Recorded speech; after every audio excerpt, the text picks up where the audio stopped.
Olá, eu sou Neil Earl.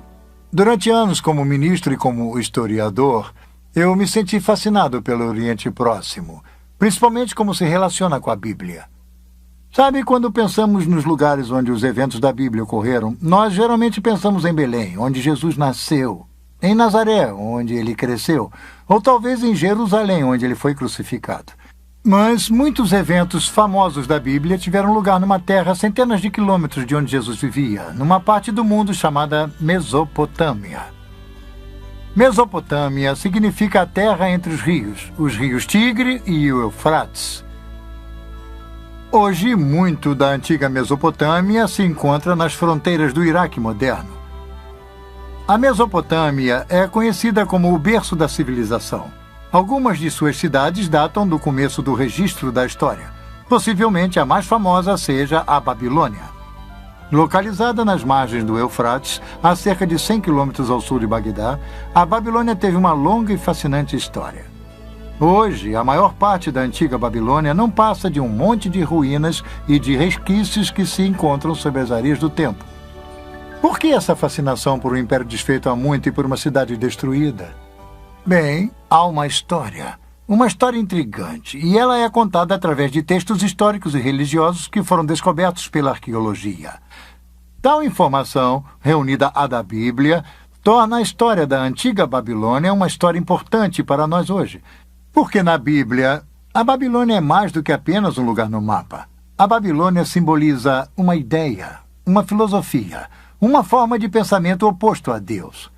Tal ideologia, baseada no raciocínio humano, no orgulho e na arrogância dos homens, com frequência expressa como um materialismo autoindulgente que ainda está presente entre nós. Tal atitude fez com que Deus interviesse nos negócios da antiga Babilônia. E como veremos, os escritores da Bíblia relataram e preservaram a história da antiga Babilônia para nos dar uma percepção de nosso mundo de hoje, e muito além, para o futuro. Mas antes que consideremos o que temos pela frente, vamos examinar o que a história pode nos revelar. Porque a história tem a chave de nosso futuro. Nossa história começa muito antes que houvesse uma cidade chamada Babilônia. Ela começa com um grupo de viajantes que chegou à planície queimada pelo sol ao sul da Mesopotâmia há mais de 2000 anos antes do nascimento de Jesus. A Bíblia nos conta que esses viajantes eram descendentes do patriarca Noé e de sua família. Nas décadas que se seguiram ao grande dilúvio, eles migraram para o sul ao longo dos vales do Tigre e do Eufrates. O livro do Gênesis conta que os filhos de Noé se estabeleceram nas planícies de Shinar. Shinar é o nome bíblico da região que foi posteriormente chamada de Babilônia. Hoje é conhecida como o sudeste do Iraque. Deus queria que os filhos de Noé se espalhassem e povoassem a terra. Ao invés disso, desafiadoramente resolveram se unir sob sua própria autoridade. Gênesis 11:4. Eles disseram: venham, edifiquemos uma cidade e uma torre cujo tope chegue até os céus, para que tornemos célebre nosso nome, para que não sejamos espalhados por toda a terra. De acordo com o historiador do século I, Flavius Josephus, o líder dessa gente era Nimrod, o bisneto de Noé. A Bíblia nos conta que Nimrod era um poderoso guerreiro na terra. Sob sua liderança, o povo começou a construir uma grande torre. Nimrod queria criar um embevecimento, um encantamento. Ele queria construir um império. Ele queria manter o povo unido sob sua autoridade. A Torre de Babel, eu acho que ilustra tal propósito com perfeição, porque é exatamente o que eles tentaram fazer. Eles tentaram ser os criadores. Porque quando você para pensar nisso, o Gênesis apresenta a criação em termos de ter sido na forma e na natureza de Deus. E então nos tornamos pequenos criadores. E principalmente em papéis de poder, eles sentiram que haviam se tornado criadores. E se você cria algo e sente que ele é tão superior, que, num certo sentido, você pode quase se ver como sendo uma pessoa destinada, até mesmo divina, como os antigos dirigentes com frequência se viam. Para construir uma torre que chegaria aos céus. Isso não lhe soa familiar? Seria a tentativa antiga da humanidade de atingir o espiritual através do físico. Os artistas ofereceram suas impressões de como essa torre, a famosa Torre de Babel, poderia ter sido. Algumas delas bastante rebuscadas. Provavelmente não passava de um simples monte de tijolos e de terra, não muito diferente das torres mais recentes de templos chamadas ziggurats. Os ziggurats são quadrados na base, com lados inclinados em degraus chegando em cima de um relicário. A planície de Shinar é plana. Uma construção de 30 e poucos metros pode ser vista a quilômetros de distância. A torre medieval de Samarra, por exemplo, localizada no norte de Bagdá, é um minarete espiral com cerca de 50 metros de altura. Sua proeminência através da região serve como um marco direcional conveniente. Na verdade, alguns viajantes medievais achavam que ela fosse a Torre de Babel. A Bíblia nos diz que Deus permitiu que os construtores trabalhassem na torre por uns tempos. Depois ele interveio. Gênesis 11, 5 e 9. E então desceu o Senhor para ver a cidade e a torre que os filhos dos homens edificavam, e disse: Eis que o poro é um, e todos têm a mesma linguagem. Isto é apenas o começo. Agora não haverá restrição para tudo que intentam fazer. Vinde, desçamos e confundamos ali a sua linguagem, para que um não entenda a linguagem de outro. Destarte o Senhor os dispersou dali pela superfície da terra, e cessaram de edificar a cidade. E chamou-se-lhe por isso o nome de Babel, porque ali confundiu o Senhor a linguagem de toda a terra, e dali os dispersou por toda a superfície dela. Num ato súbito, Deus confundiu a linguagem do povo. Um balbucio de vozes surgiu nos andaimes. De repente, os encarregados e construtores não podiam mais se comunicar. O pânico reinava. A construção da cidade e de sua enorme torre sofreu uma interrupção abrupta. Na linguagem acadiana, o local da cidade inacabada ficou conhecido como o Portal de Deus. Porém, os hebreus a chamaram de Babel, baseados na palavra hebraica significando confundir. Babilônia não passa da forma grega de escrever a palavra hebraica Babel. De qualquer maneira, Babilônia e Babel são a mesma coisa. E Babilônia se referia à região centralizada em torno da cidade. A história da Torre de Babel foi criada para nos ensinar uma importante lição. A tolerância de Deus pelo orgulho e rebeldia aos humanos tem limite. E logo no início vemos Babilônia como se tornando o símbolo da oposição a Deus. O orgulho humano é um tema consistente sempre que a Bíblia menciona a Babilônia. Os sonhos grandiosos dos construtores da Torre de Babel criam um marco histórico importante. Nos dá nosso primeiro vislumbre de uma civilização organizada contra Deus. A Torre de Babel foi a primeira intervenção de Deus na história da Babilônia. E não seria a última. Mais de 2 séculos se passaram. Então encontramos a Babilônia reemergindo no cenário mundial, dessa vez com os amoritas. Eles criaram uma dinastia por volta de 2000 anos antes de Cristo. Os historiadores a chamam do Velho Império Babilônico. O mais famoso rei desse império foi um dirigente chamado Hammurabi. Hammurabi seja talvez mais conhecido por seu conjunto de leis que foram preservadas até hoje, o famoso Código de Hammurabi, um dos primeiros sistemas legais estruturados da história. As leis estão inscritas num pilar negro de diorito polido com mais de 2 metros de altura. Ele está cercado por um baixo relevo apresentando Hammurabi de pé diante da deusa do sol Shamash, deusa da justiça. O pilar possui mais de 4.000 linhas de escrita cuneiforme na língua acadiana, contendo 300 disposições legais. Elas cobrem negócios, crime, disputas familiares, interesses agrícolas e outros assuntos. Embora o código invoque punições graves, ele trouxe ordem e legalidade a uma terra onde o crime e a desordem há muito reinavam. A punição era veloz e certeira. Sob o domínio de Hammurabi, Babilônia conseguiu a supremacia militar na Mesopotâmia. Ele construiu um império de poder inigualável.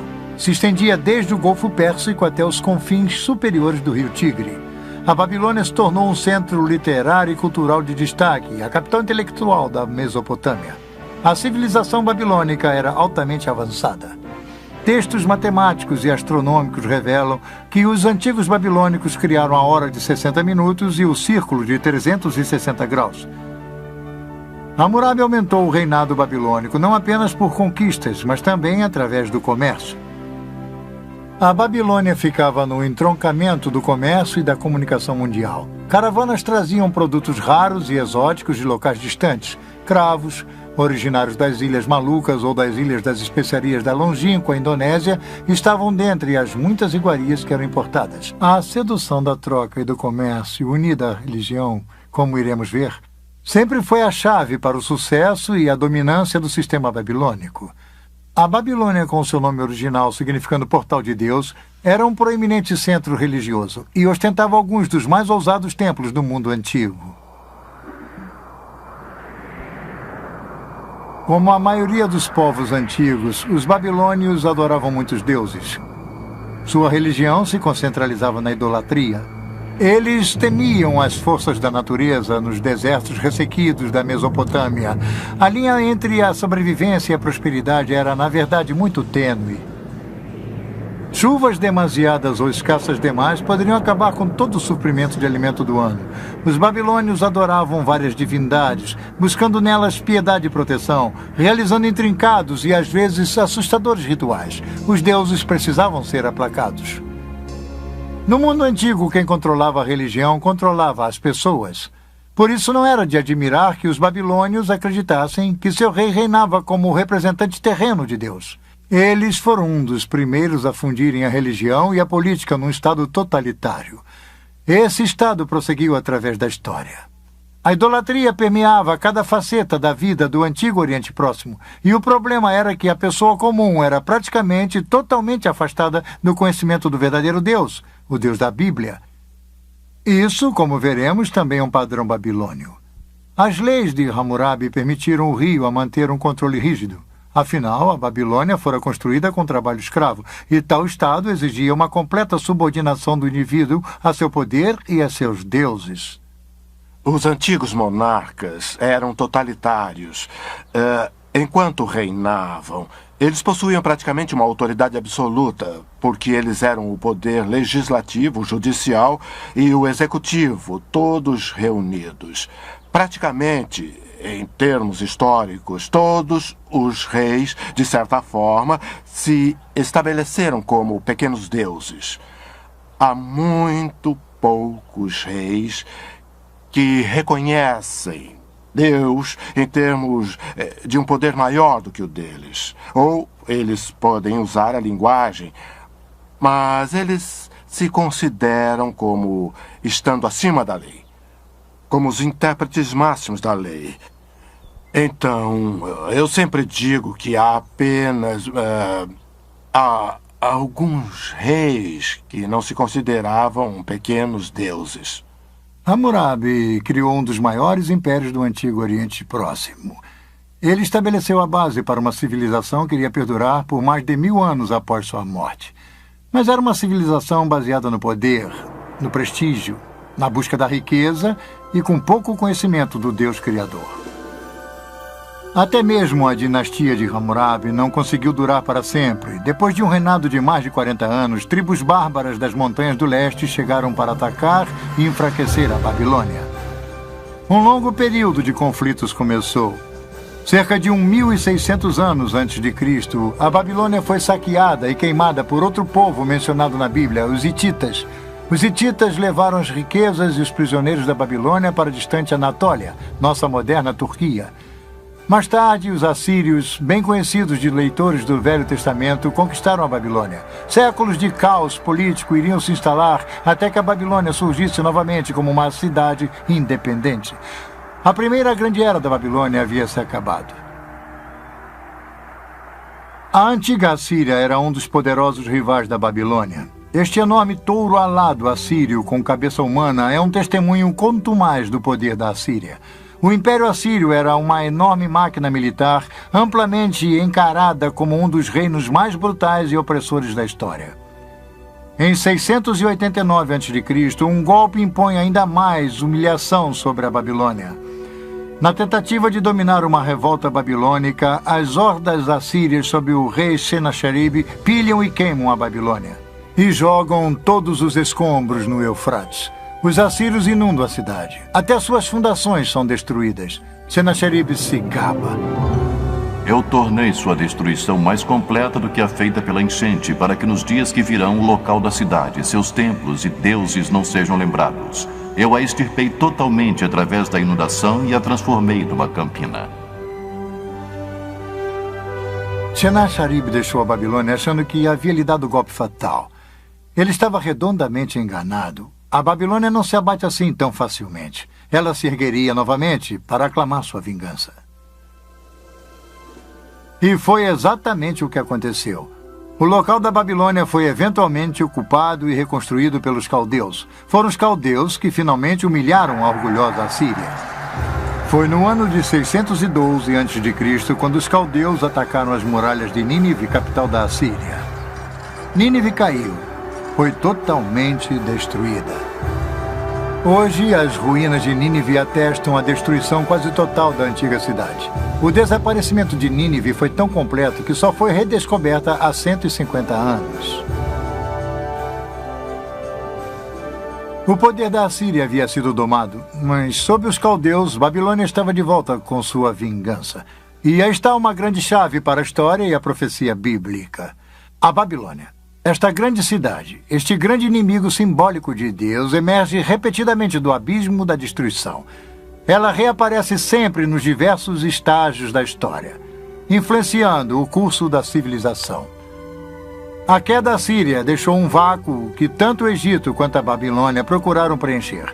1000 anos após a Era de Ouro de Hammurabi, a Babilônia finalmente tinha a chance de reganhar a proeminência e o prestígio que um dia foram seus. E estávamos no verão de 605 a.C. Forças babilônias bem armadas realizaram um ataque rápido e decisivo contra os egípcios. Suas forças se confrontaram em Caxemir, ao norte da Assíria. A batalha custou ao Egito seu controle do Oriente Médio. Agora, quase um milênio após Hammurabi, a Babilônia mais uma vez mantinha um poder indiscutível no antigo Oriente Próximo. Sim, a Babilônia estava de volta. Mas será que uma Babilônia ressurgente, reconstruída, poderia evitar a sorte que havia assolado a cidade de Nimrod e o império de Hammurabi? Somente o tempo iria dizer. Babilônia, passado, presente e futuro.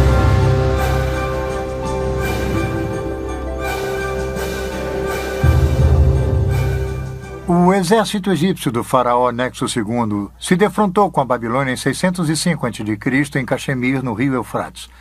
O combate foi acirrado. As perdas egípcias foram estarrecedoras. A batalha custou aos egípcios seu controle do Oriente Médio.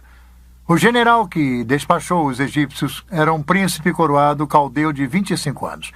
Ele mais tarde se tornaria o maior rei da Babilônia, o legendário Nabucodonosor. A Babilônia chegaria ao ápice de sua glória sob o poder desse dirigente. Nimrod, Hammurabi e agora Nabucodonosor. O Velho Testamento treme ao ouvir seu nome. Sob seu reinado, a Babilônia se tornou a metrópole mais poderosa de seu tempo. Invejada, temida tanto por amigos quanto inimigos. Nabucodonosor, o rei, pelo que podemos dizer, é um composto de vários aspectos de seres humanos. Ele é poderoso e cruel quando ele precisa ser. Ele também aparece como um ser humano que tem dúvidas, perguntas. Ele não consegue responder a todas as perguntas. Então ele tenta se cercar daqueles que pelo menos podem responder a algumas dessas perguntas. E se eles não as respondem muito bem, ele os elimina. E isso é verdade com relação a vários déspotas orientais. E Nabucodonosor é assim. Ele também é um construtor. Ele quer seu nome perpetuado. Então ele constrói a Babilônia, mas também constrói fora da Babilônia. Novamente, ele reconstrói templos. Ele faz todas essas coisas numa tentativa de agradar os deuses. Porque ele não tem certeza do que os deuses irão fazer. Mesmo que ele possa mandar em seres humanos, ele não pode dominar tudo. Então, vemos esse complexo num só indivíduo. Mas não podemos penetrar em sua mente. Somente podemos ver o que ele tentou fazer e criar e tentar imaginar o que motivou seu temperamento. Foi Nabucodonosor que conquistou Jerusalém em 605 a.C. Durante seu reinado, o reino de Judá foi reduzido a um estado de vassalo. 5 anos mais tarde, contra o conselho do profeta Jeremias, os judeus se rebelaram contra a Babilônia. Nabucodonosor retaliou 2 anos mais tarde, sitiando Jerusalém, a cidade sagrada dos judeus. Jerusalém caiu em 597 a.C. Naquela época, Nabucodonosor levou o monarca judeu, o jovem Joaquim, de volta para a Babilônia. Ele então colocou um rei fantoche, Zedequias, no trono de Judá. Tudo isso é mencionado pelos autores da Bíblia. É interessante notar que alguns desses detalhes são confirmados por inscrições encontradas nas ruínas da própria Babilônia. Este bloco de barro do Museu Britânico, chamado de Crônica de Nabucodonosor, foi traduzido em 1956. Ele registra a derrota dos egípcios em Caxemir em 605 a.C., nos conta sobre a subida de Nabucodonosor ao poder, menciona a conquista de Jerusalém e a nomeação de Zedequias como rei fantoche em Judá. Esta é uma confirmação surpreendente dos famosos eventos da história bíblica. Mas, uma década mais tarde, a Judéia se rebelaria pela última vez. O rei fantoche de Jerusalém, Zedequias, fez uma trama com os egípcios. Nabucodonosor reagiu com um ataque final devastador. Durante 18 meses, a cidade ficou sitiada. Finalmente, no verão de 587 a.C., Nabucodonosor conquistou e dessa vez destruiu Jerusalém e seu templo. Ele pilhou seus tesouros e levou a maior parte da população restante para a Babilônia.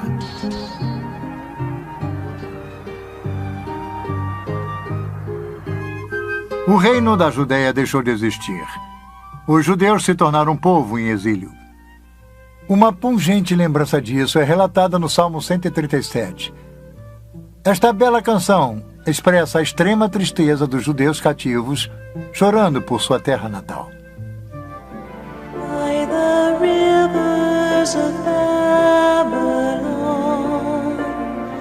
we sat down and wept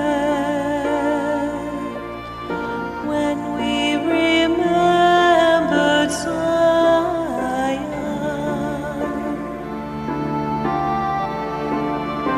If I forget you, oh Jerusalem, may my right hand forget its skill. May my tongue cling to the roof of my mouth. If I do not remember you, if I do not consider Jerusalem my highest joy.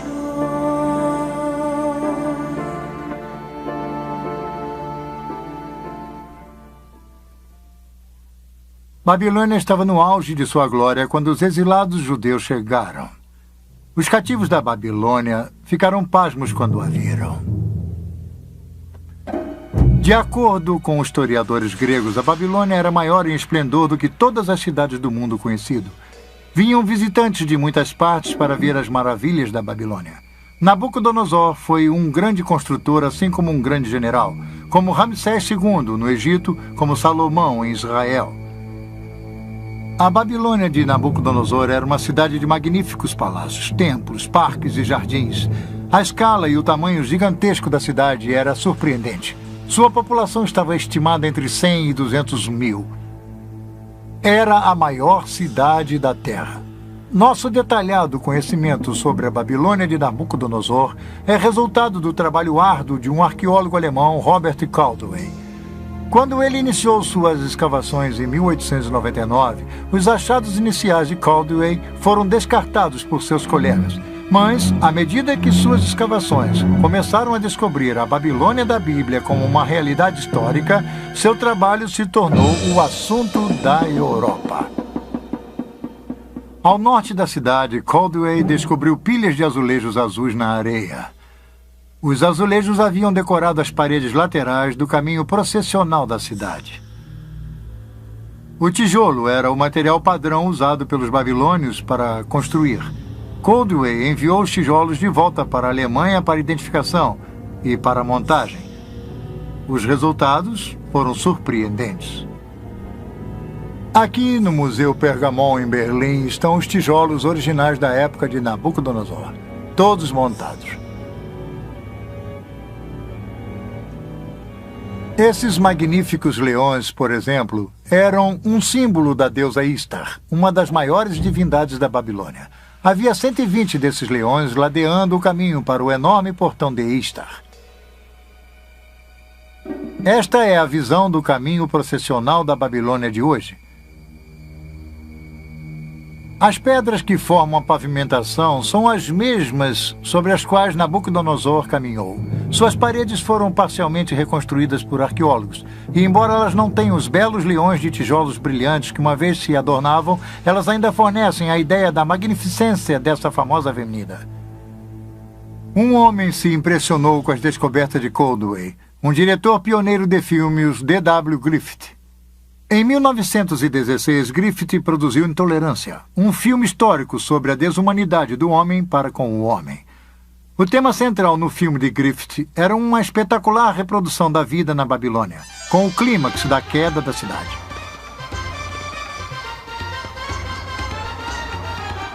No filme, Griffith traz de forma mágica para a tela a magnificência e a grandiosidade da Babilônia de Nabucodonosor.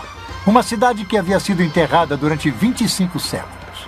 Quando usamos a expressão esplendor pagão, ela poderia ter sido criada para a antiga Babilônia. Griffith mostra uma Babilônia de um grande esplendor arquitetônico. Uma Babilônia repleta de vida e de vitalidade. Suas ruas fervilhavam com mercadores, cartomantes, músicos ambulantes, agiotas, soldados, prostitutas, representantes dos governos, banqueiros e escravos. Griffith ofereceu ao público uma primeira visão do poder e da magnificência da Babilônia em seus dias de glória, assim como incrível ganância e sensualidade na cidade. A Babilônia de Nabucodonosor tornaria pequenas muitas de nossas modernas cidades por seu tamanho e esplendor. Vamos conhecer sua imensa escala. A Babilônia tinha um formato quase quadrado, dividido ao meio pelo rio Eufrates. A cidade foi construída com precisão. Suas ruas retas e largas cruzavam umas às outras em ângulos retos, como a maioria das cidades de hoje. A Babilônia estava cercada por uma muralha defensiva dupla, circundada por um fosso. Era a cidade mais bem protegida do mundo antigo. De acordo com uma fonte antiga, as muralhas da Babilônia tinham mais de 100 metros de altura por 30 metros de largura. Havia espaço suficiente em seu topo para permitir que uma charrete puxada por 4 cavalos desse uma volta completa. Os babilônios achavam que suas muralhas eram impossíveis de serem escaladas ou de serem invadidas. Torres de defesa estavam posicionadas em intervalos regulares. Mas as muralhas da Babilônia eram apenas o começo de suas maravilhas. O caminho processional era a avenida principal, norte e sul da cidade. Ele possuía mais de 20 metros de altura, pavimentada com pedras e ladeada por leões esculpidos, e o caminho processional levava para o norte, para o grande templo dedicado ao deus Merodach. Era a rua mais impressionante do mundo antigo. Este é o portão de Istar, magnífico e imponente. Era um símbolo arrogante da Babilônia, do rei Nabucodonosor. Este era um dos 8 portões fortificados da antiga cidade. Eles o batizaram em homenagem a Istar, a popular deusa do amor. Como o que fora feito com os tijolos vitrificados do caminho processional, os arqueólogos alemães também enviaram esses tijolos vividamente coloridos aqui para Pergamon e reconstruíram este magnífico portão. O portão de Istar, renomado em todo o mundo, é um símbolo do inigualável poder e força da Babilônia. Por ele passaram os exércitos vitoriosos da poderosa Babilônia quando retornavam de conquistas distantes. O verdadeiro portão de Istar está em Berlim.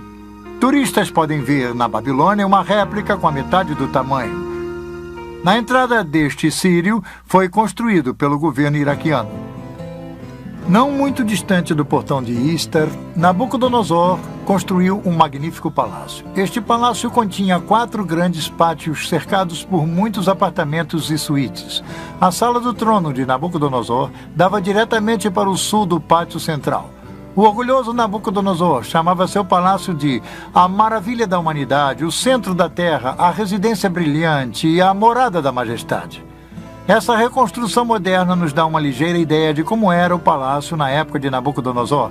Tijolos modernos, gravados com o nome Saddam Hussein, estão em cima dos tijolos antigos que tinham a marca do rei Nabucodonosor. Os novos tijolos substituem os tijolos quebrados e pilhados que formavam a parte superior do antigo palácio. Com um pouco de imaginação, podemos voltar no tempo e entrar no palácio. Passar pela entrada principal, cruzar o pátio leste para um segundo pátio e então para o grande pátio central. Este pátio central que está sendo reconstruído é uma área aberta que mede 66 metros por 60. Por aqui, há 25 séculos passados, passaram dignatários visitantes, embaixadores estrangeiros, oficiais da corte, escravos e exilados. Um pouco ao sul do pátio central está a grande sala do trono de Nabucodonosor. Vamos ver como é por dentro. A sala do trono mede 56 metros por 18. Ela se compara em tamanho com a famosa Sala dos Espelhos em Versalhes, na França. Aqui, parcialmente afastada para dentro da parede, ficava o trono de Nabucodonosor. No Museu Pergamon de Berlim, há uma reconstrução de um friso de tijolo vitrificado das paredes da Sala do Trono. Ela nos dá uma ideia da magnificência da arquitetura e da decoração do Palácio Real em seus dias de glória. Que lugar ele deve ter sido? O efeito devia ser surpreendente. E aí está a questão. A obra pública de Nabucodonosor foi realizada para gravar a glória de Babilônia e de seus deuses na mente de todos. Ligeiramente a oeste do palácio, ao longo do rio Eufrates, estão os famosos Jardins Suspensos da Babilônia, uma das 7 maravilhas do mundo antigo. Diz-se que Nabucodonosor construiu o Jardim Suspenso, na verdade, um jardim em terraços para agradar sua esposa favorita. Essa jovem rainha, desacostumada com o calor da baixa planície da Mesopotâmia, sentia a falta do frescor das montanhas e das florestas de sua terra natal. Muitos arqueólogos acreditavam que os jardins suspensos estariam situados perto do portão de Istar. E foi lá, no canto nordeste do palácio, perto do portão Istar, que o professor Caldwell havia descoberto uma estrutura incomum. Era uma cripta subterrânea consistindo de uma série de 14 cofres em arcas. Perto havia um poço singular com 3 vãos. Caldwell e outros arqueólogos concluíram que os cofres foram construídos para suportar um peso enorme, possivelmente as fundações para a construção dos jardins suspensos. Mas hoje em dia, muitos arqueólogos acreditam que as câmaras fechadas serviam como depósito e complexo administrativo. Os jardins, então, teriam, de forma mais lógica, sido construídos do outro lado do palácio, mais perto do rio. Imaginem o que era. A Babilônia estava em seu zênite. Suas muralhas altas mostravam brasões com os símbolos coloridos de um grande império. Babilônia era impressionante, mas também era notória por sua decadência e por sua sensualidade. Afastada do verdadeiro Deus, viciada ao comércio e à idolatria, a decadência mora e a corrupção em Babilônia chegaram a um tal nível que ela se tornou conhecida como o Poço do Vício. Essa seria uma distinção e tanto, principalmente com o clima licencioso que dominava o antigo Oriente Próximo. Novamente vemos a Babilônia como um símbolo de tudo que é oposto aos caminhos de Deus. Obcecado por seus prazeres malévolos e repleto de orgulho por seus grandes feitos, o povo da Babilônia, assim como seu rei, se encaminharam para o seu dia de ajuste de contas. É fácil ver como as pessoas podiam ser seduzidas pela riqueza, poder e pela visível sensualidade da Babilônia de Nabucodonosor. Através da riqueza e das atrações comerciais da Babilônia, o povo do Antigo Oriente Próximo era atraído a servir aos deuses da Babilônia, Merodach e Istar. Como veremos a seguir, a cidade da Babilônia, conforme descrita no livro do Apocalipse, também é uma mistura de idolatria e poder comercial. Outro marco dominante da Babilônia de Nabucodonosor era uma torre de 7 estágios ou um ziggurat. Esta grande edificação julga-se ter sido construída no local da Torre de Babel original, feita por Nimrod. O ziggurat estava localizado a cerca de 800 metros ao sul do Palácio Real. Com quase 100 metros de altura, tinha mais ou menos a mesma altura que a Estátua da Liberdade no porto de Nova York. Os babilônios a chamavam de Etemenanque, a casa da fundação dos céus e da terra. Ela possuía em seu topo um templo coberto com tijolos brilhantes azuis. Nabucodonosor se gabava: eu ergui o pináculo da torre de estágios para que seu topo rivalize com os céus. A atitude de Nimrod estava viva e presente. Nada mais resta do ziggurat hoje em dia, somente os resquícios de tijolos de sua base. A torre foi há muito tempo pilhada em seus tijolos e agora é simplesmente um buraco no chão. Oposto ao ziggurat havia um enorme templo, o Templo de Merodach. Ele abrigava uma grande estátua de Merodach que diz-se era feita com 22 toneladas de ouro. Ele era comumente chamado de Bel, significando Senhor. Do relicário de Merodach, Nabucodonosor espalhou o conhecimento de Bel através do Antigo Oriente Próximo. Este é um dos motivos pelo qual o profeta Jeremias cita Merodach numa profecia que predizia a queda da Babilônia. Jeremias 52. A Babilônia será tomada, Bel está confundido e Merodach abatido. Cobertas de vergonha estão as suas imagens e seus ídolos tremem de terror. Porque do norte subiu contra ela uma nação que tornará deserta a sua terra e não haverá quem nela habite. Assim, os homens como os animais fugiram e se foram. A Babilônia parecia inexpugnável. Seu poder e sua riqueza dominavam o Antigo Oriente Próximo, mas igualmente sua crueldade e sua luxuriante idolatria. Como vimos na Torre de Babel, Deus não tolera para sempre o orgulho e a arrogância dos humanos. Em sua piedade, Deus tentou avisar Nabucodonosor. O rei começou a ter sonhos perturbadores, mas eram sonhos de aviso do próprio Deus Criador. Nabucodonosor não sabia o que estava acontecendo, nem ninguém em sua corte, a não ser uma pessoa, um jovem judeu cativo, um homem de Deus chamado Daniel. Babilônia, passado, presente e futuro.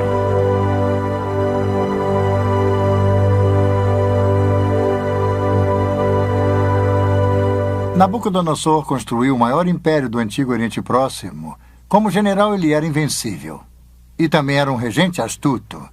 Quando os exércitos do rei haviam levado Daniel e outros proeminentes cidadãos de Jerusalém para a Babilônia, Daniel foi colocado na própria corte de Nabucodonosor. Os reis antigos, com frequência, escolhiam estrangeiros para preencher postos chaves, porque eles não eram uma ameaça ao trono, o que alguém de sua própria identidade étnica ou nacional poderia ser. Então, eles usavam um estrangeiro, como um judeu, porque usavam sua habilidade e, ao mesmo tempo, não se sentiam ameaçados por tal indivíduo. Dentre esse grupo seleto, Daniel e seus 3 companheiros, Sadraque, Mesaque e Abednego. Embora eles fossem cativos, permaneceram leais ao verdadeiro Deus, ao Deus de Israel. Suas experiências em resistir ao materialismo e à idolatria estão entre as melhores histórias conhecidas da Bíblia.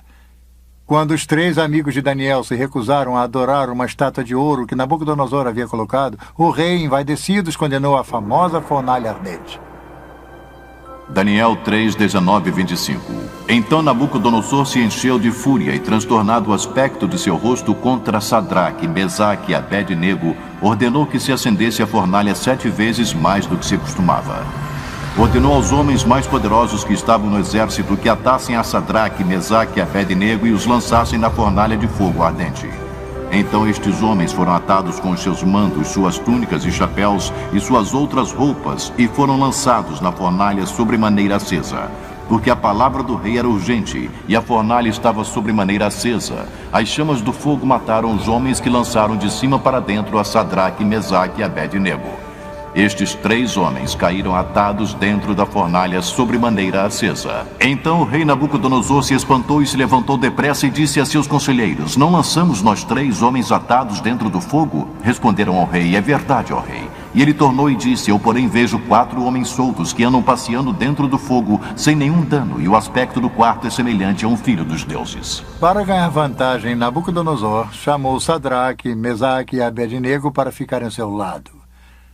O fogo não havia feito mal a seus corpos, nem eles cheiravam a fumaça. Numa reviravolta surpreendente, Nabucodonosor louvou o Deus que enviou seu anjo para salvá-los e os promoveu a altas posições em seu reino. A relação entre Daniel e Nabucodonosor era de fato estranha. De um lado havia Nabucodonosor, rei pagão do mundo conhecido, cujos feitos ousados se baseavam na força militar e no trabalho escravo. Do outro, um jovem escravo judeu, trazido de sua terra natal para a Babilônia, um servo do verdadeiro Deus e, apesar disso, leal a seu rei. Nabucodonosor é apresentado como sendo, pelo menos no livro de Daniel, relativamente simpático ao Deus de Israel e ao Deus de Daniel. Mas dizer que Nabucodonosor era alguém que havia colocado sua fé no Deus de Israel e de Daniel, eu diria que não. Esses reis antigos eram grandes políticos e eles tomavam decisões a esse respeito que eram tomadas, eles achavam, a seu próprio favor. Foi quando Daniel se encontrava preso na Babilônia que ele e o rei começaram a ter sonhos perturbadores e visões. Deus estaria fornecendo aos dois uma visão do futuro. O 2º capítulo do livro de Daniel registra um sonho particularmente perturbador de Nabucodonosor. Daniel o descreve. Daniel 2, 32 e 35. Tu, ó reis, estava vendo, e eis que aqui uma grande estátua, esta que era imensa e de extraordinário esplendor, estava em pé diante de ti, e a sua aparência era terrível. A cabeça era de fino ouro, o peito e os braços de prata, o ventre e os quadris de bronze. As pernas de ferro, os pés em parte de ferro, em parte de barro. Quando estavas olhando, uma pedra foi cortada sem auxílio de mãos, feriu a estátua nos pés de barro e ferro e os esmiuçou. Então foi juntamente esmiuçado o ferro, o barro, o bronze, a prata e o ouro, os quais se fizeram como a palha das eiras no estio, e o vento os levou, e deles não se viram mais vestígios. Mas a pedra que feriu a estátua se tornou uma grande montanha que encheu toda a terra.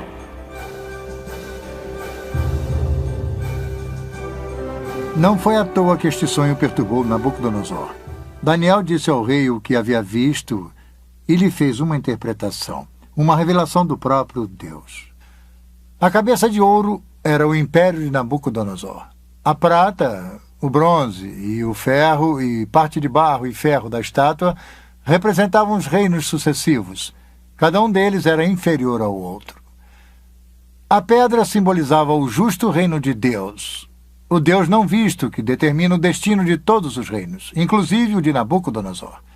Quando Nabucodonosor soube da interpretação, se prostrou diante de Daniel e novamente louvou o Deus de Israel. Mas a velha arrogância em breve voltaria. O livro de Daniel retrata Nabucodonosor sob molde de muitos ditadores que vimos passar pelo curso da história. Era orgulhoso e dado a ataques de raiva. Controlava um grande império, mas não conseguia se controlar. Daniel avisou a Nabucodonosor que Deus, que controlava todos os reinos da terra, o humilharia gravemente se não mudasse o seu comportamento. Os avisos caíram em ouvidos surdos. Ao invés de dar a glória a Deus, Nabucodonosor se viu como uma fonte da grandiosidade. O livro de Daniel descreve como Deus humilha o orgulhoso rei e como Deus o ensina que havia um reino bem mais poderoso do que a Babilônia. Um reino espiritual. O reino de Deus. Um dia, ao caminhar no teto de seu palácio, Nabucodonosor, do alto de sua grandiosidade, olha para a cidade. Ele não pôde evitar e se gabou. Daniel 4, 30, 31 e 33. Não é esta grande Babilônia que eu edifiquei para a casa real com meu grandioso poder e para a glória da minha majestade? Falava ainda o rei quando desceu uma voz do céu. A ti se diz, ó rei Nabucodonosor, já passou de ti o reino. No mesmo instante se cumpriu a palavra sobre Nabucodonosor e foi expulso de entre os homens, e passou a comer erva com os bois. O seu corpo foi molhado do orvalho do céu até que lhe cresceram os cabelos como as penas da águia e as suas unhas como as das aves.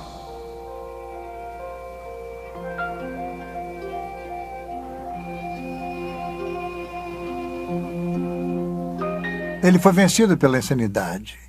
Durante 7 anos se comportou mais como uma fera selvagem do que como ser humano. No final de 7 anos, a mente de Nabucodonosor se recuperou, mas a experiência havia lhe ensinado uma lição primordial.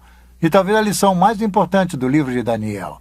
Deus, e não pequenos príncipes, mantém a autoridade suprema sobre este mundo. A Bíblia registra o aviso de Nabucodonosor àqueles que o seguirem em posição de poder e de autoridade. Quer fosse num gabinete ou numa sala de reuniões, seus conselhos deveriam ser seguidos por todos nós. Daniel 4, 34, 35 e 37. Mas ao fim daqueles dias, eu, Nabucodonosor, levantei os olhos ao céu, tornou-me a vir o entendimento. E eu bendigo o Altíssimo, e louvei e glorifiquei ao que vive para sempre, cujo domínio é sempiterno, e cujo reino é de geração em geração. Todos os moradores da terra são por ele reputados em nada, e segundo a sua vontade ele opera com o exército do céu e os moradores na terra. Não há quem lhe possa deter a mão nem lhe dizer que fazes.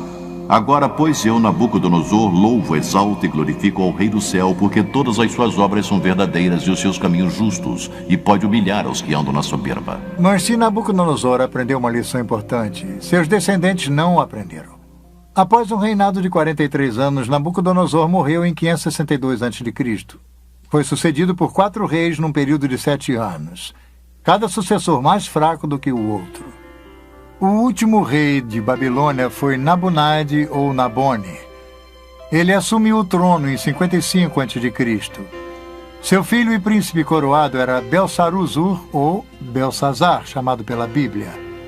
Por motivos que não são totalmente esclarecidos, o sábio e excêntrico Nabonidos passou os últimos 10 anos de seu reino no distante oásis de Tema, na Arábia, estudando história e religião. Enquanto Nabonidos se encontrava afastado, seu filho Belsazar reinava na Babilônia. Agora temos um fascinante relato detetivesco da Bíblia. Durante séculos, o nome de Belsazar não foi encontrado em outro lugar a não ser no livro de Daniel. Os historiadores citavam Nabonidos como sendo o último rei da Babilônia, mas nada de Belsazar. Não é de admirar que alguns céticos tenham rejeitado as declarações de Daniel sobre Belsazar, rotulando-as de ficção, ou um dos erros históricos da Bíblia. Porém, em 1854, vários pequenos cilindros de barro apareceram. Eles foram encontrados aqui, em Ur, na Mesopotâmia. Tinham inscrições com relatos da reconstrução de um zigurats pelo rei Nabonidos. As inscrições eram concluídas com orações pela saúde de Nabonidos e de seu filho mais velho, o príncipe coroado, Belsazar. E quanto a mim, Nabonidos, o rei da Babilônia, proteja-me de pecar contra qualquer divindade exaltada e me conceda uma vida longa, e no coração de Belsazar, meu filho primogênito, crie o temor pela exaltação da divindade.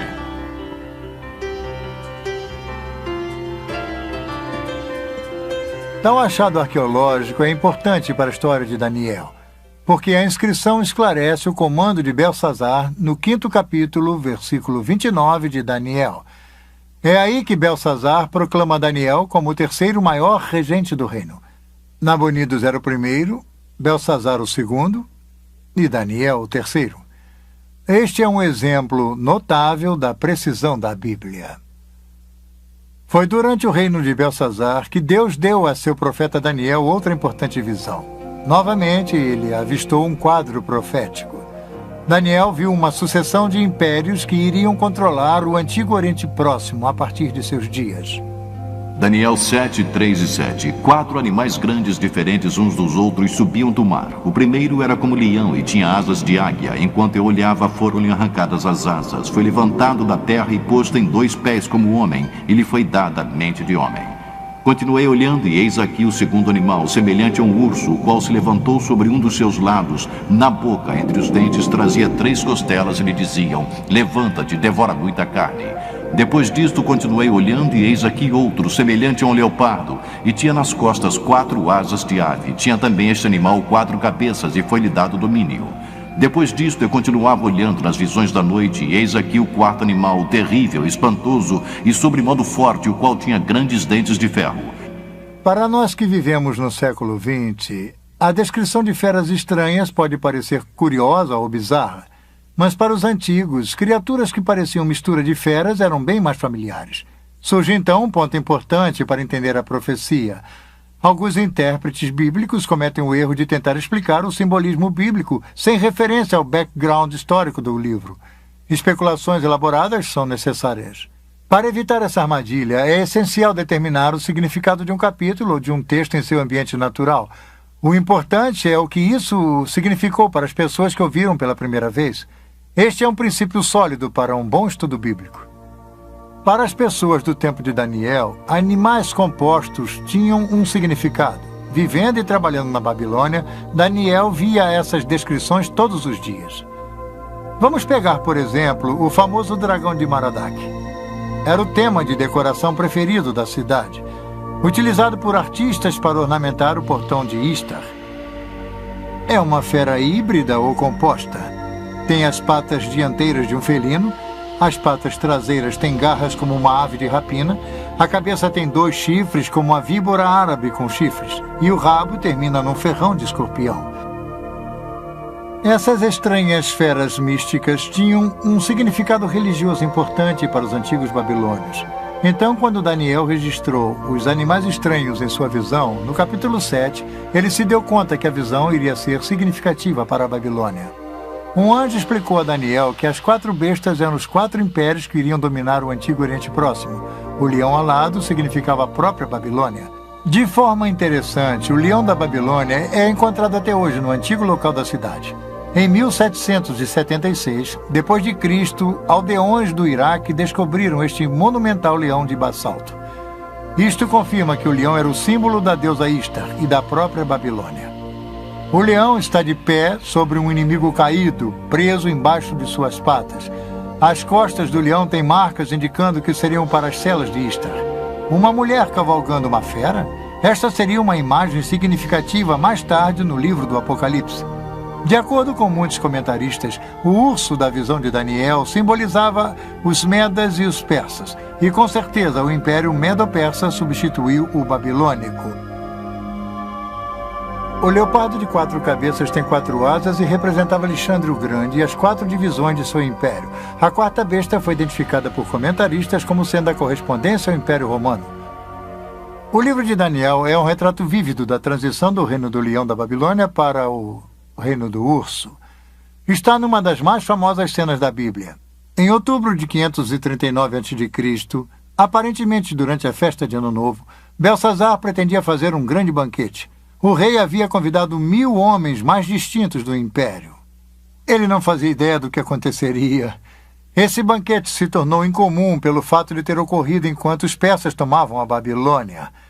Mesmo assim, a fé de Belsazar repousou nas fortes muralhas. Esse excesso de confiança fatal seria seu erro. Foi durante o banquete, numa grande demonstração de arrogância diante de Deus, que Belsazar ordenou que servissem vinho. Ele então brindou os deuses da Babilônia. Fez isso com as mesmas taças de ouro que seu avô, Nabucodonosor, havia pilhado do templo em Jerusalém. Repentinamente, um fato estranho e aterrorizador ocorreu, bem aqui na sala do trono de Belsazar.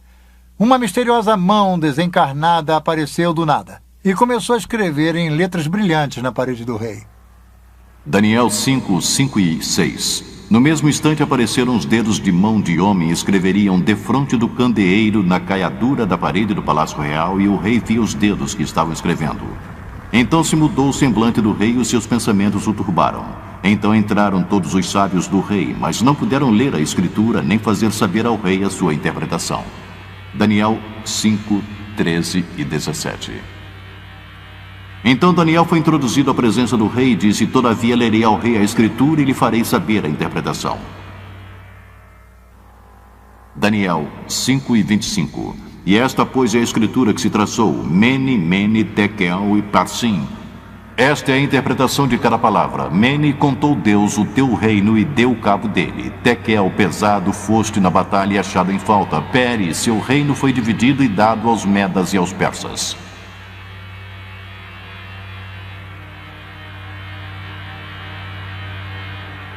Literalmente, as palavras Mene, Tekel e Peres eram os nomes de pesos comuns babilônicos.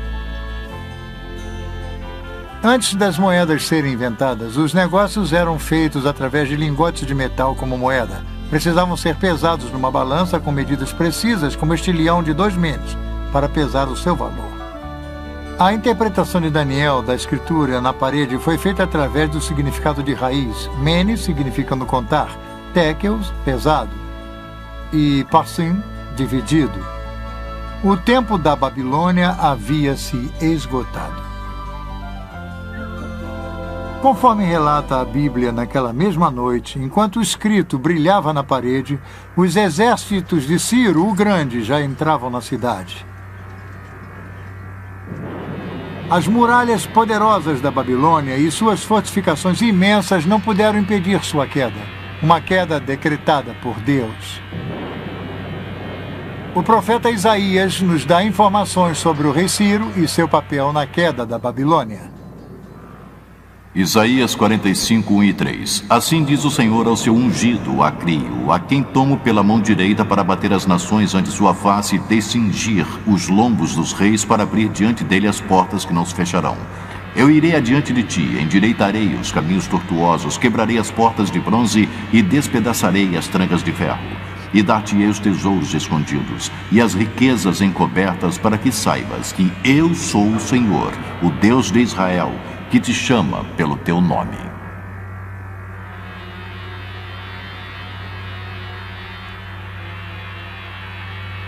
A Escritura nos dá a ideia da forma surpreendente com que Ciro capturou a Babilônia. Com suas muralhas maciças, Babilônia parecia inexpugnável, mas, desconhecido pelos babilônios, Ciro havia armado um plano engenhoso. A Bíblia não fornece os detalhes, mas é descrito em grande detalhe pelos antigos historiadores Heródoto e Xenofon. Enquanto Belsazar festejava, tropas persas estavam ocupadas rio acima, desviando o curso do rio Eufrates. O rio normalmente fluía por baixo dos portões maciços e entrava pela cidade. Aí os persas cavaram um canal. Isso redirecionou o rio para um velho leito. O Eufrates começou a ficar mais baixo, permitindo que os persas atravessassem por baixo dos portões e entrassem na Babilônia. Relatos nos contam que Ciro colocou um espião na cidade, e naquela noite ele destrancou os portões da muralha interna. Através desses portões, o exército de Ciro entrou na cidade e os babilônios foram totalmente surpreendidos. A Babilônia era tão grande que, quando as partes externas foram invadidas, os que moravam no centro da cidade não sabiam do ataque. Belsazar e seus convidados continuavam com seu desafio idólatra a Deus até que foi tarde demais, como o livro de Daniel nos conta. Naquela mesma noite, Belsazar, rei dos babilônios, foi assassinado. A maior cidade da antiguidade havia sido tomada. A cabeça de ouro de Daniel 2 foi substituída pela arca e pelas armas de prata, o leão pelo urso. A Babilônia era o colosso econômico do mundo antigo, mas havia se tornado um exemplo de decadência moral e de corrupção. Seus líderes haviam se embebedado com o próprio poder. A queda da Babilônia nos ensina uma lição que às vezes esquecemos. Deus reina na história. É uma lição para nós hoje em dia. A Babilônia acabou como grande potência. Mas a Babilônia já havia caído antes. Será que se ergueria novamente? Babilônia, passado, presente e futuro.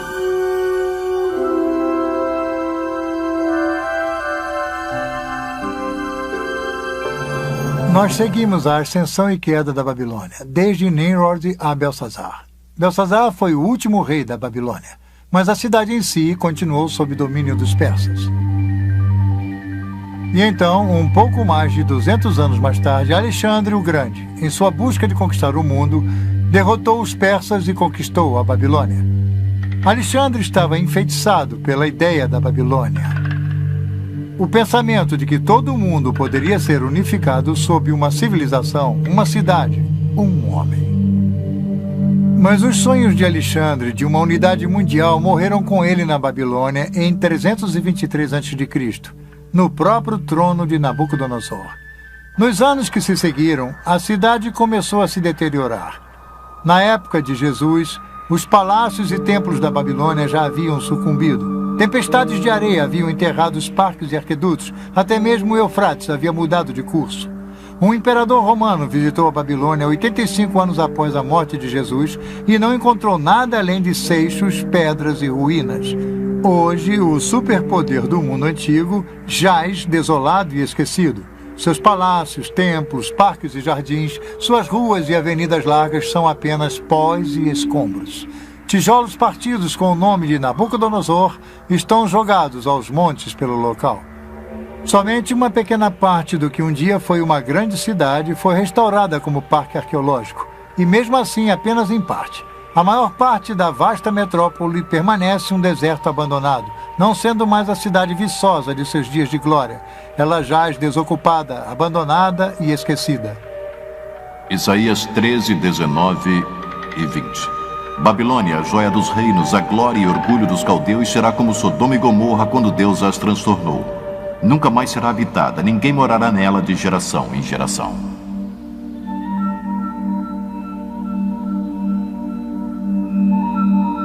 O escrito na parede havia previsto o final da Babilônia como uma cidade desenvolvida, mas não seria o final da Babilônia como uma ideia. Até mesmo Alexandre o Grande ficou seduzido pelo legado, e quando chegamos ao Novo Testamento, encontramos que a Babilônia se torna mais do que uma mera localidade geográfica.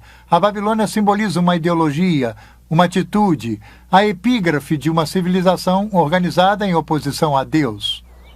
Eu descreveria a Babilônia como sendo uma cidade que simboliza em escritura aquela na qual haveria o auge do poder humano e como ele reina, conquista e tudo mais através da história. Mas, em resumo, como seus regentes eram corruptos, ela, na verdade, tem o que merece no curso da história humana, porque aqueles que a governaram se consideravam pequenos deuses. Aí é que está a questão. Em todas as épocas, o povo de Deus viveu em meio a uma Babilônia espiritual, um mundo sem Deus. Em tal mundo, um mundo em busca do físico e do material, motivado pelo lucro, pouco se tem pensado ao reino espiritual, ao reino de Deus. Isso seria, como vimos, o padrão babilônico. E, nesse sentido, a Babilônia continua presente.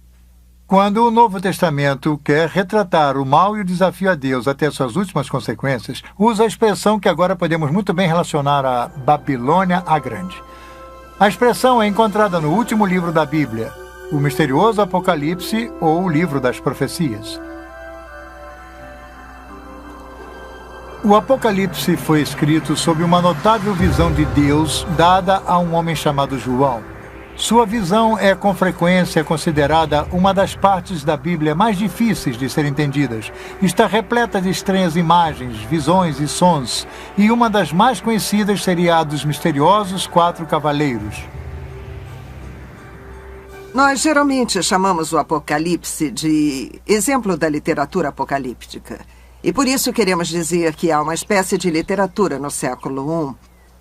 E também existe antes e depois desse século, mas seu lugar comum é o século I, que possui certas características e muitas são encontradas no livro do Apocalipse.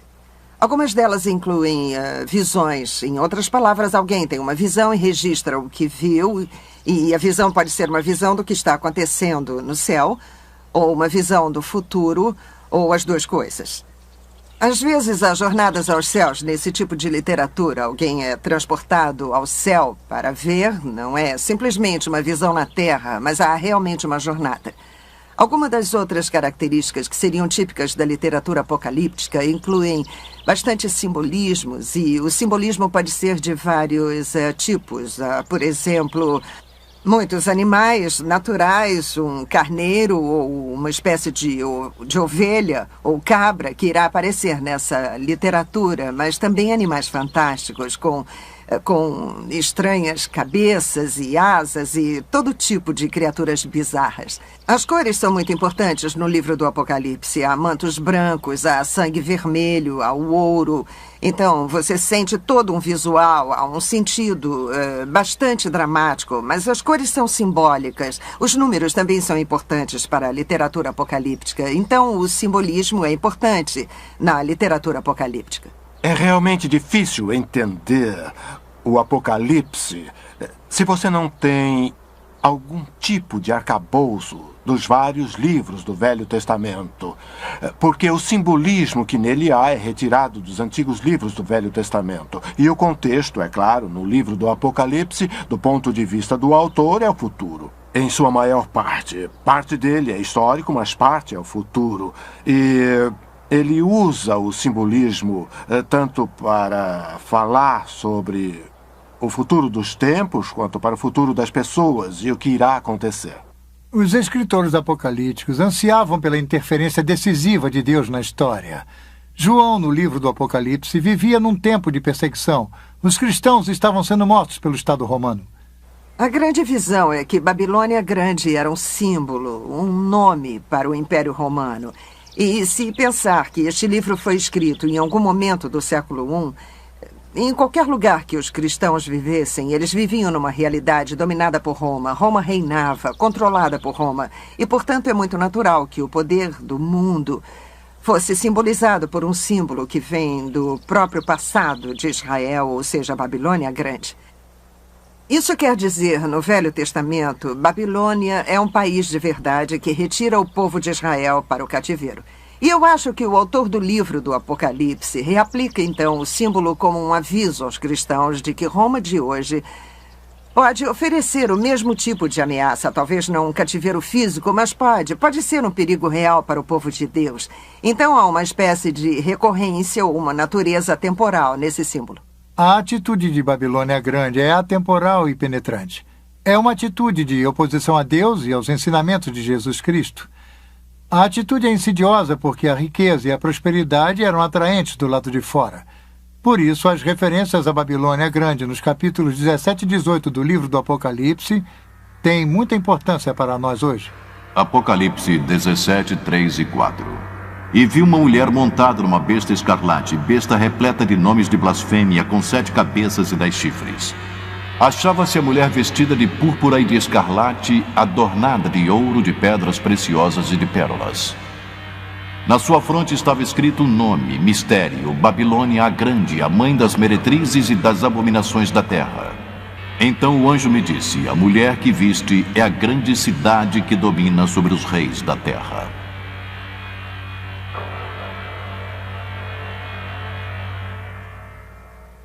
Aqui temos toda a imagem vívida da literatura apocalíptica. É um tempo futuro.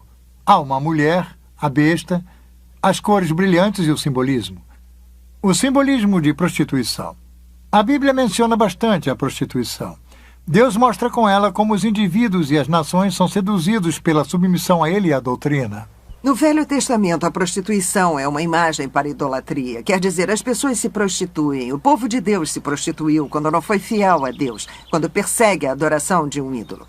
E agora a igreja enfrenta o mesmo tipo de ameaça, o abandono de sua verdadeira adoração a Deus por outros tipos de ídolos. Bem, a prostituição é uma imagem sedutora. Alguém, como já disse, os atrai, iludindo-os a seguir seu caminho e a abrir mão de sua lealdade a seu verdadeiro Deus. A Bíblia usa o símbolo da prostituição de 2 formas. A prostituição seria adorar falsos deuses. Mas há uma outra forma em que a Bíblia descreve a prostituição, e isso também se refere a outras nações que não sejam Israel. Mas conforme um estudioso do Novo Testamento, George Eldon Ladd, explica, a prostituição também significa a prostituição de tudo para o ganho comercial. A ideia aqui não é de falta de fé espiritual, mas de uma prostituição de tudo para o ganho comercial. Nínive também é descrita como prostituída por causa de sua exibição de poder e de esplendor para zombar e escravizá-los. Lade sobre o capítulo 17 do Apocalipse. Aqui, a prostituta seria a Babilônia, o símbolo da civilização humana com toda a sua pompa e circunstância organizada contra Deus, a cidade que tem domínio sobre os reis da terra. Nós seguimos a atração da Babilônia através das escrituras e da história. Desde a Torre de Babel, a cidade de Nabucodonosor, e agora até o livro do Apocalipse, onde a Babilônia Grande atinge imensa força. Eu acho que João está tentando pintar a Babilônia como atraente e enganadora. E uma das formas pela qual se pode mostrar o quão rica, próspera e satisfatória é aquela realidade. E ela pode embalar os cristãos a um falso sentido de segurança. Então é um aviso para eles, mostrando a sedução dessa visão particular do mundo. No livro do Apocalipse, Babilônia Grande se torna a palavra-código para um sistema anticristão monstruoso. Um colosso econômico dedicado a acumular poder e riqueza através do comércio mundial. Esta é a atração fatal da Babilônia, o ganho comercial obtido a qualquer custo. Apocalipse 18:3. Pois todas as nações têm bebido do vinho do furor da sua prostituição, como elas se prostituíram os reis da terra. Também os mercadores da terra se enriqueceram à custa de sua luxúria. Ao longo dos séculos, muitos tentaram identificar a Babilônia com nações específicas, impérios e até mesmo com igrejas. A cada ano, parece, novos candidatos são citados para o papel de figuras simbólicas do livro do Apocalipse, Babilônia, a besta, o falso profeta. Mas todas as interpretações têm uma coisa em comum. Todas estão erradas.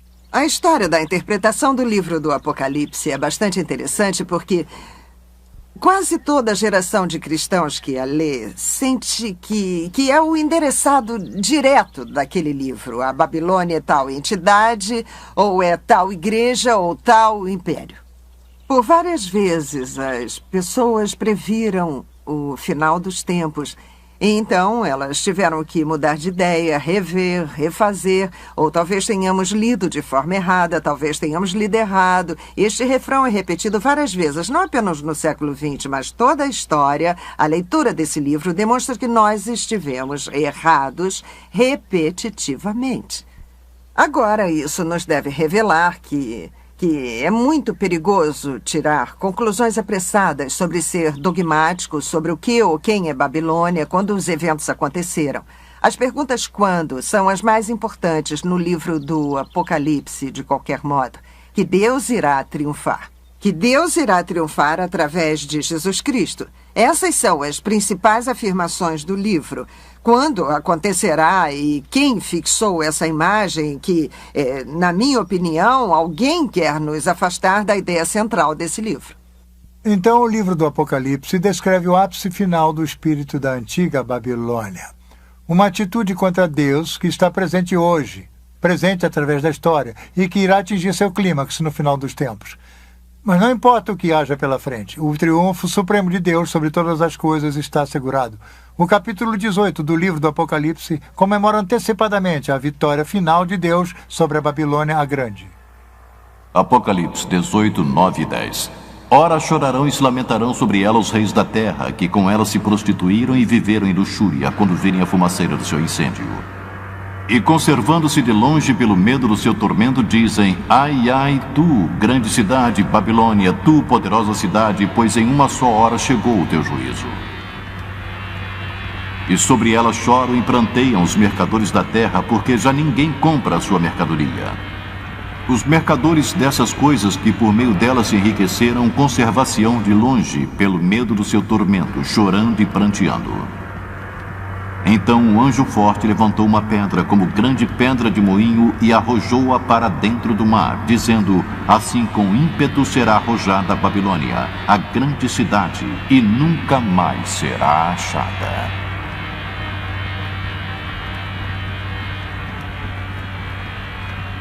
Sim, a história da Babilônia é uma história racional. Aquela velha cidade enterrada na planície da Mesopotâmia se tornou símbolo de uma sociedade dominada pela ganância, uma sociedade que se afastou cada vez mais do conhecimento de Deus. Isso lhe parece familiar? João descreve um mundo muito parecido ao nosso de hoje em dia. Os mercadores no Antigo Oriente Próximo enriqueceram pela exploração do prazer. Muitos negociantes de hoje em dia fazem a mesma coisa. Negócios e compras geralmente são feitos baseados na ganância, no dinheiro e no poder. Muitos indivíduos se aproveitam do sistema para enriquecer, explorando os jovens, os velhos, os incultos e os desafortunados.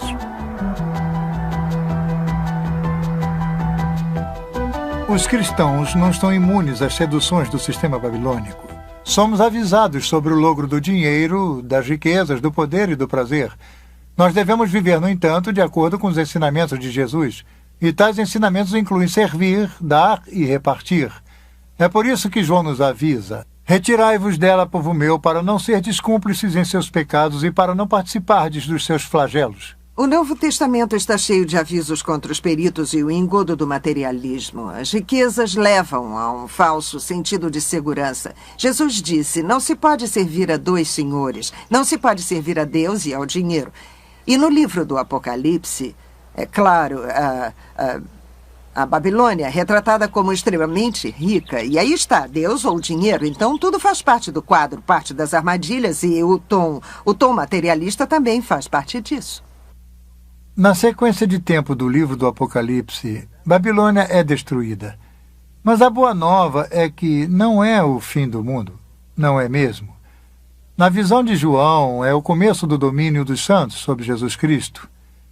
Então, o Apocalipse oferece esperança. É uma visão de vitória. A vitória de Jesus sobre todos aqueles que se opõem ao reino de Deus. Dizer que o livro do Apocalipse é uma visão da vitória de Jesus Cristo é, na verdade, um ótimo resumo. Se você pensar no ponto de vista do primeiro século, os cristãos e nós hoje em dia, é uma declaração verdadeira de duas formas, que você pode olhar para trás e ver a vitória de Jesus na cruz. Estamos falando da vitória de Jesus sobre os poderes do pecado e da morte. E é precisamente essa vitória que garante a vitória futura e nos dá a esperança para um futuro. Então, sim, uma vitória final de Cristo é uma boa forma de resumir o livro, mas você tem que lembrar que ela começou quando Deus fez aquilo com Cristo na cruz. Nossa história nos levou de Nimrod a Nabucodonosor, ao presente e ao futuro. Nós vimos o legado da Babilônia. Tem sido um padrão familiar que vimos se tecendo ao longo da história. Essa atitude de Babilônia está presente hoje. Então somos desafiados a que reino iremos servir? Ao reino de Deus ou da Babilônia? A Deus ou ao dinheiro? Babilônia, a grande, representa o resumo do poder do homem distanciado de Deus. Porém, o reino de Deus é muito mais poderoso. Nosso chamado é para servir a esse reino e ao seu rei, Jesus Cristo. Em suma, este é o único reino que irá perdurar. O poder e a glória de Cristo apenas. Esta é a lição que até mesmo Babilônia, a grande, será forçada a aprender.